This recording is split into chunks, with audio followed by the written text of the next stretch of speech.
is there a theological significance to the eclipse? And I noticed from the time that I was a kid that if you look up at the sun and you look up at the moon, they appear to us as the same size. They look, the size of the ball is about the same. And this is actually what makes eclipses so beautiful. Why? Because it looks like one ball, the sun, is being completely covered by another ball, the moon, that shuts out completely the light of the sun. That's how you get the rings around the eclipse, the corona. The whole thing is based on the fact that you've got two balls of roughly equal size that are covering each other. Now, very interestingly, the sun and the moon are in fact not the same size. The sun is much, much bigger than the moon. And the sun is also much, much further away. Well, how much further away?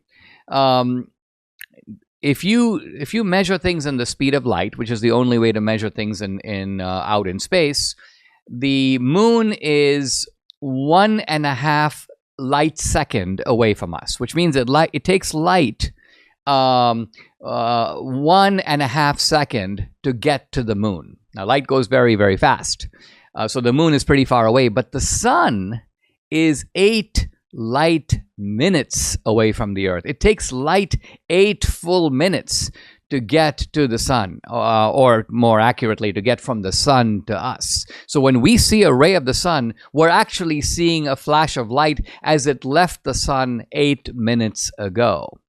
Now, here's the remarkable thing, and this was pointed out somewhat mathematically in an article written by my buddy Eric Metaxas. He said if you take the diameter of the sun, you measure the diameter of the sun, which is known, and you divide it by the distance of the sun to the Earth.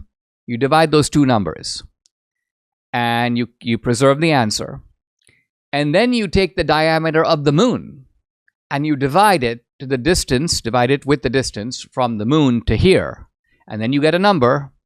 He says those two numbers, those two answers, are almost identical. This actually explains why, from the human perspective, or let's call it from the Earth's perspective, the sun and the moon appear to be the same size. This is the whole beauty of the eclipse, is due to this very remarkable fact of nature.